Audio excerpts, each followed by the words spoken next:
Hi everyone. In this video, we'll be looking at the rise of industrialization.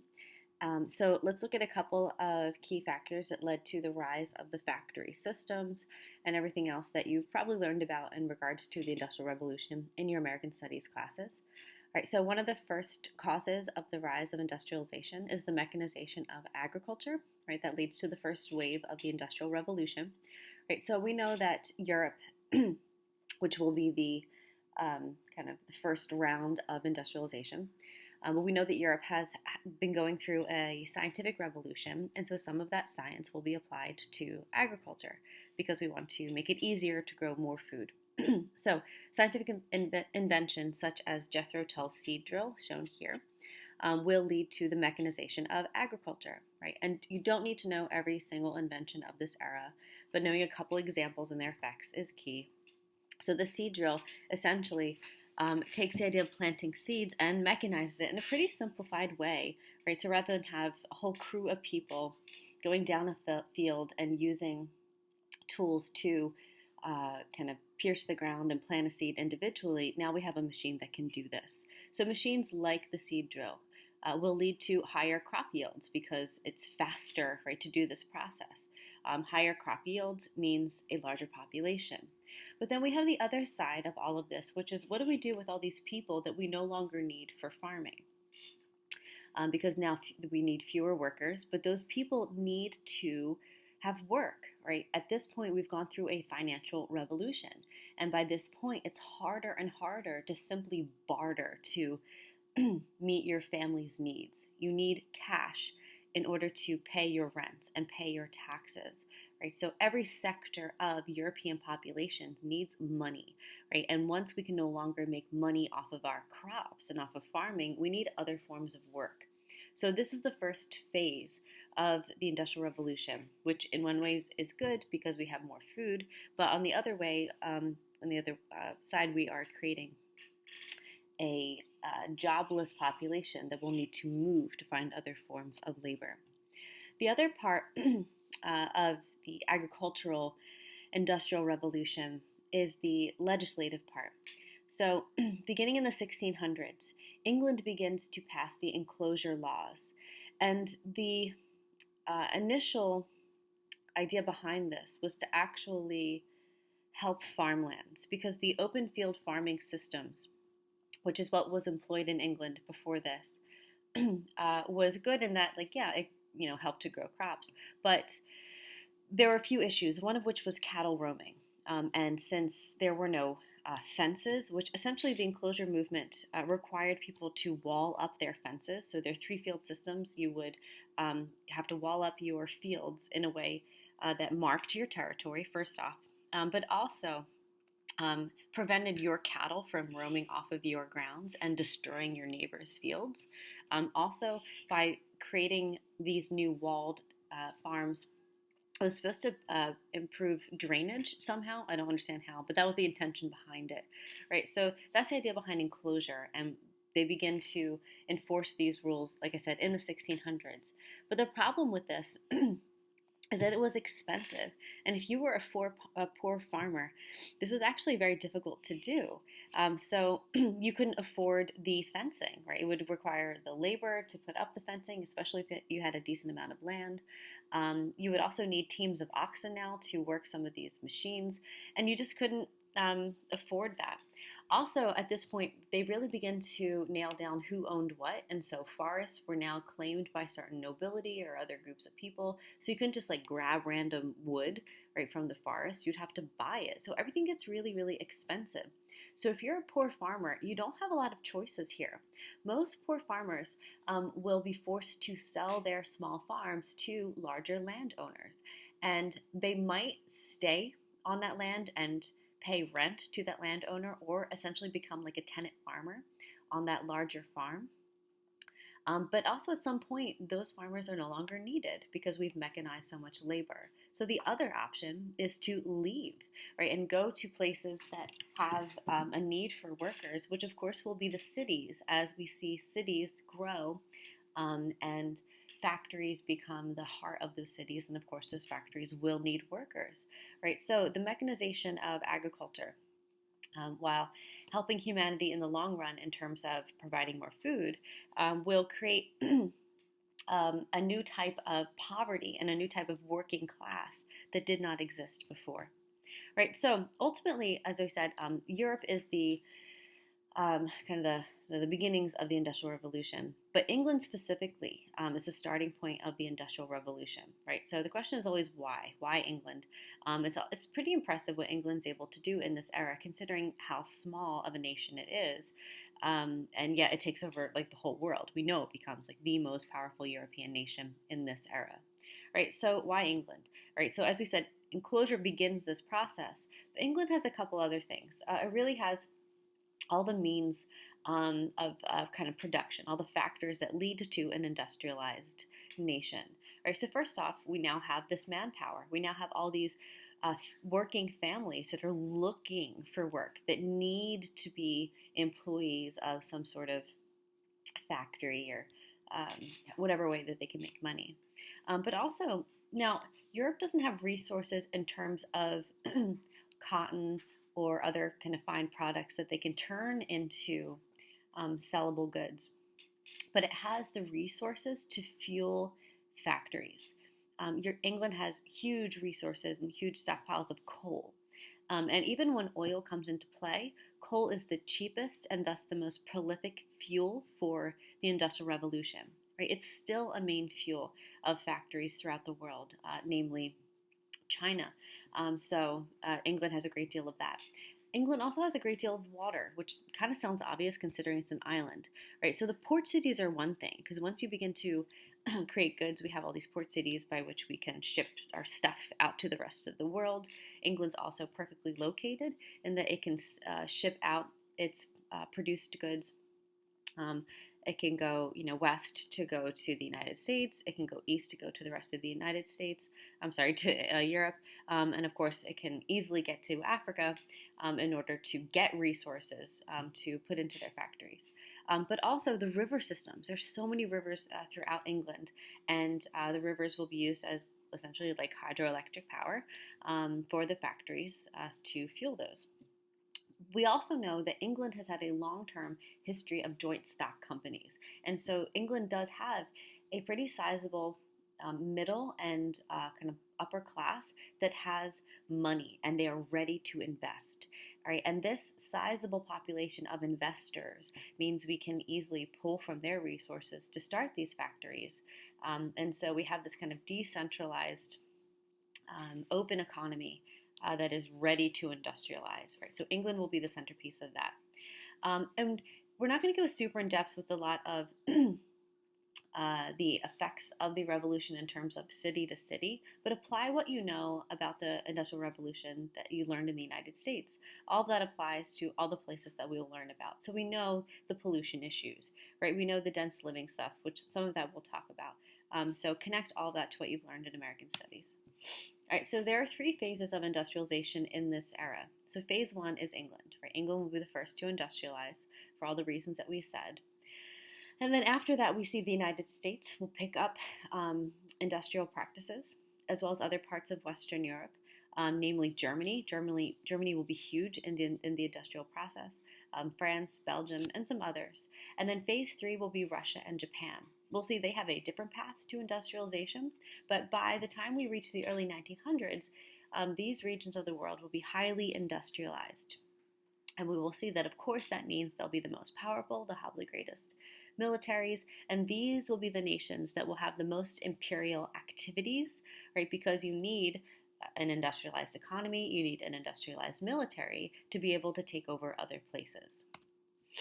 All right, so let's talk about some social effects, because obviously when we industrialize the economy, that will affect our population sizes, so major demographic effects, but also that affects the way the people interact, because what we'll see is that the gap between the rich and the poor grows immensely in this era. All right, but first let's talk about population growth, because that precedes the social effects. So in this era, we see, unprecedented population growth. Right, so for Europe, we see Europe grow in just about 200 years from about 105 million people to close to 400 million people. And the Americas also grows tremendously. So we're talking about 13 million people to 145 million people in a very short period of time. In the Americas, some of that population growth is attributed to the mechanization of agriculture. But also we have to remember migration. And we will specifically look at migratory patterns in this era because that's a huge part of our demographic studies. And obviously many people come to the Americas. We know that. Also in terms of demographic changes, it's not just about food growth, right? The availability of food. But we're seeing what's called the demographic transition. Because what we're seeing is actually a change in fertility rate.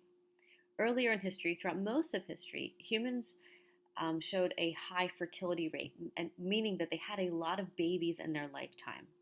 But what's changing in this time period is actually we have lower fertility rates. People are having fewer children. Some of that is attributed to the rise of reproductive, reproductive, not just rights, but birth control essentially, because we are no longer living on farms. So people are trying to control the size of their families. They don't want big families living in small city apartments. So there is an attempt to control our family sizes. But even though we're having fewer children, those children are actually living because of the improvement in medicines, right? So what we're getting is a growth in population and a stabilization of it, but it ultimately means that our population is growing like crazy. And also we're looking at urbanization at an unprecedented rate. So we've seen the slow growth of cities over hundreds and hundreds of years. But by 1900, so in about 100 years, we go from about having about 30 what are considered large cities or cities over 1 million people to 150 cities that have 1 million people or more. Right, so example of that is by 1900, London has over 6.5 million people. To give us a sense of the growth, in the year 1200, there was only about 300,000 people living in London. So that's a huge jump. New York also sees a huge population boom due to population growth and migration as well. So just to give a better sense of that, I'm going to show you this video. It's just gives a sense of population growth over the entirety of human history, because in this era, this is our largest population growth.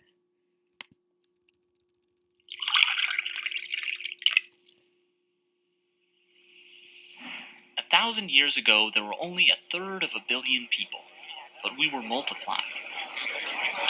Now there's 7 billion of us. How did we grow so much so fast? Say this glass is North America. The fuller the glass gets, the more people there are. Water drips in as people are born. Water drips out as people die. Okay, here's the entire world. Now let's go back 1,000 years. The Americas are nearly empty. Europe and Africa have less than 100 million people between them. And just like today, most people live in China, India, and the rest of Asia. For centuries, things stay pretty much the same. Births are canceled out by deaths. Women are having lots of babies, but most babies die before they grow up and have families of their own. We don't reach 1 billion until 1804. But things are changing. Better medicine and better agriculture are starting to slow the leak from the bottom of the glass. People still die, of course, but more babies grow up and have babies of their own. Lots of babies.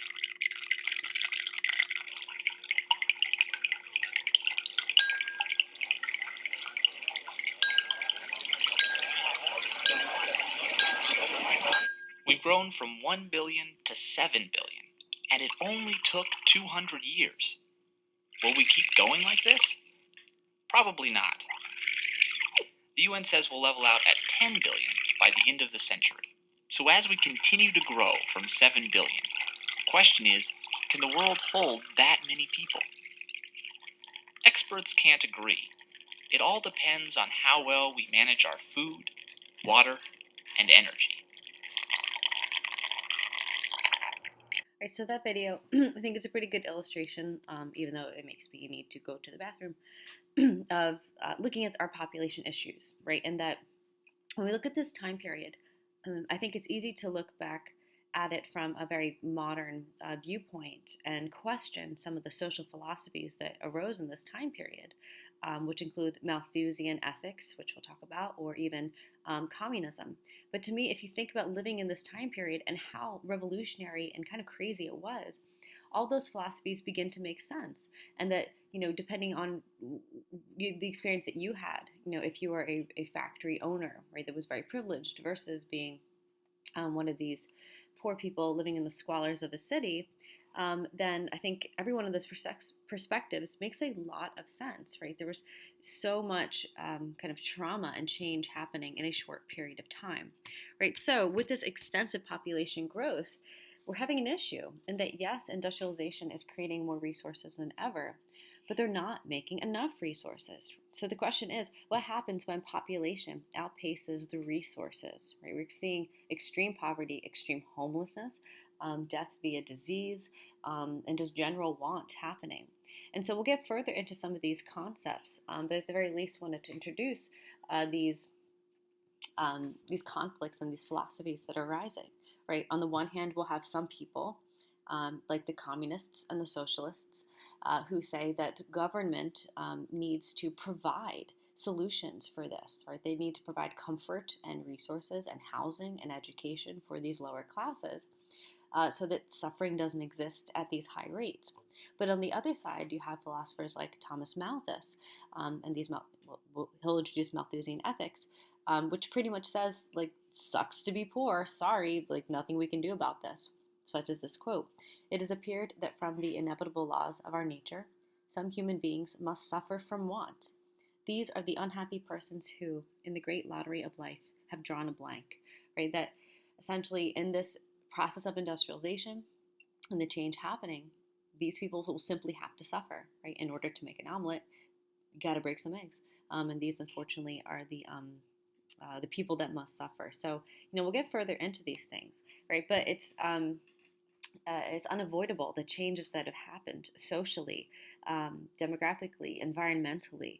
All right, so to kind of further introduce some of the philosophies we'll talk about, we need to talk about the social institutions that have changed, right? Because governments have to face the fact that cities are changing and there's extreme overcrowding. There's so much pollution and just blight, squalor, disease. And frankly, the way people are living has changed so dramatically, right? Our cities are now so overcrowded so that governments will have to respond. What do we do when so many people live there?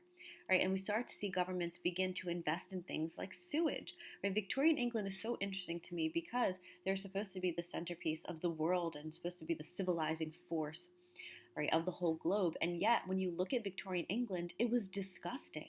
Right, people are living in squalor, overcrowded streets. People are just throwing their own sewage out of windows, just landing in the streets. And so, no wonder there are so many outbreaks of disease. So they start to dig sewage systems, which to me is always funny because India figured that out so long before, right? But England's only doing that in the late 1700s and the early 1800s.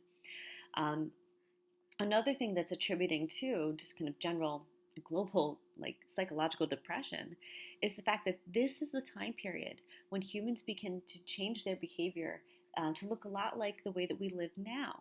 Right? So before this, most people were living agricultural lifestyles, which meant that they were not paid wage labor. They were paid by the output of their energies.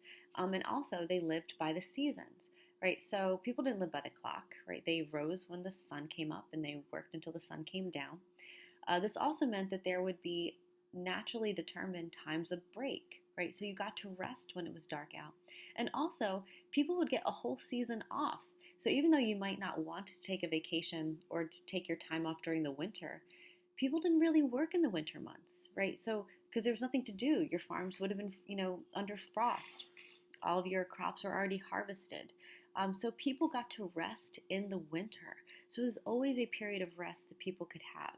But now that we have these mechanized factories, now that we have things like gas and eventually electric light, We can force people to work all day long, and they must work for wages, which we'll go further into, right? So we start to have like the 9 to 5 lifestyle, or an hourly life. Um, so that's a big change that affects people, right? That really gets into their bones. And as we'll see, a lot of people rebel against that. And of course, we have the issues of child labor, which will be a huge difference between what it is to be rich and what it is to be poor. And obviously, the working poor would need their children working in order to make ends meet, even though they'll barely make ends meet. And we'll get further into that. And what's also interesting socially is we have the rich and the poor living in closer quarters than ever, right? Now that we live in these urbanized settings, right? So whereas before it was easy if you were rich to be far away from the poor laborers or the poor farmers, now in these cities, they're just living side by side in so many ways. So we're starting to get a sense of class tension in this time period, also because that gap between the rich and the poor is growing and growing.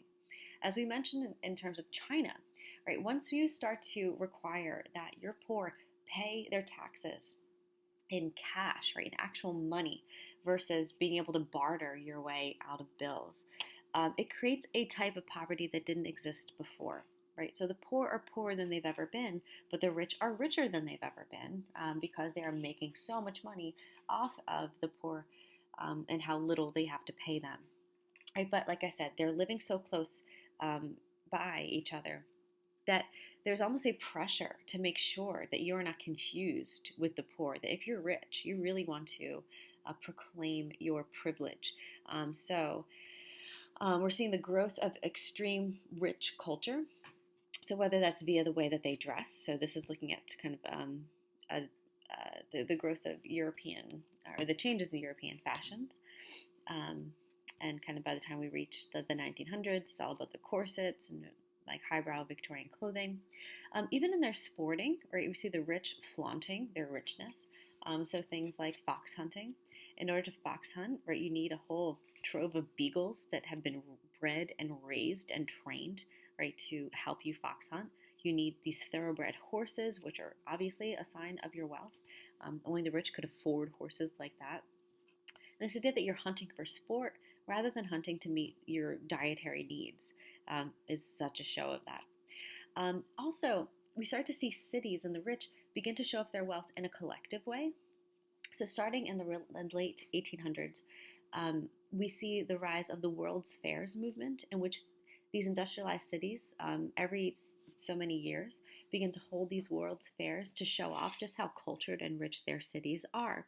And for me, this is like the ultimate example of showing the kind of imperial industrial wealth of these cities, and the opulence and kind of the unnecessary show of this wealth. So the Crystal Palace is a really great example of this, because it's a building made of crystal and glass. Like, that's ridiculous. It's very beautiful, but it's a show of like, I'm building this because I can. Also, inside of the Crystal Palace, right, which was made for the London World Fair, they showed, and when we get to imperialism, we'll connect all of this, but it had inside of it like statues and artifacts from all the colonies that they had been collecting, right? So then when they go to Egypt, right, they'll steal some of the ancient Egyptian artifacts from there. When they go to parts of Africa and China, they'll steal all that type of stuff, right? So the outside architecture is showing their kind of amazing engineering feats, but the inside is showing off their imperial collections, right? So on the one side, we have the rich. On the other side, we have the poor, right? And so it's not only that the poor are kind of creating their own culture, which they've always had, but it just kind of becomes more solidified. But of course, the rich will look down on it as as degrading and disgusting, right? So one thing, of course, has to do with kids, right? So if you're a rich kid, you get to go to school, or you get this very privileged life. But poor children, of course, have to work, and there's really no sense of childhood for the working poor. Of course, there's no Crystal Palace. Instead, there's tenement housing, right, which is close quarters. You have huge families living in small apartments. And again, if we kind of compare sports, the rich have fox hunting and stuff like that, whereas the poor have things like boxing, right? Which is, the poor type of sport. All you need really are your fists. And rather than have wine and brandy, the poor have whiskey and other cheap forms of liquor, right? So the social tension is growing and growing. Also looking at disease, right? Disease is affecting definitely everyone in this time period because of the close living quarters, but it of course disproportionately affects the poor because they're living in even closer quarters. They can't afford medical care, and even working in the factories, they're so close by. So if the disease were to sweep through, it would wipe out more poor than it would the rich. This is just looking at a one of the factories registers of all the people they lost due to a cholera outbreak.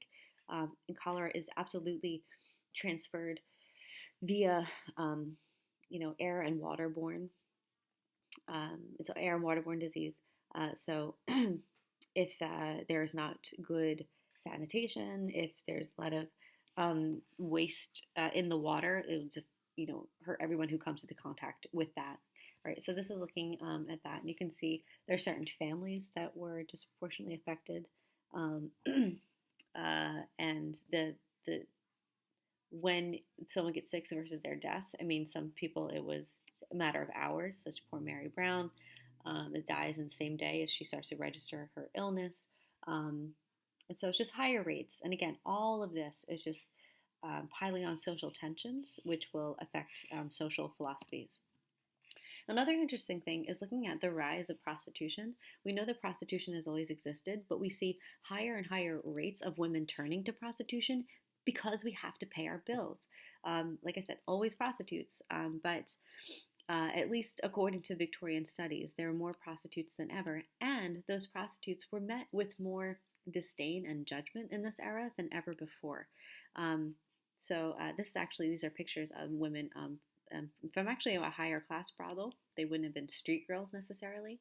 So it's just kind of interesting to see women posing, and they are prostitutes. This is a cartoon where we see that here we have a woman who apparently is a prostitute. Her friend comes to her and says, "Oh, Fanny, how long have you been gay?" which was the code word for a prostitute in this era. And they call it the great social evil.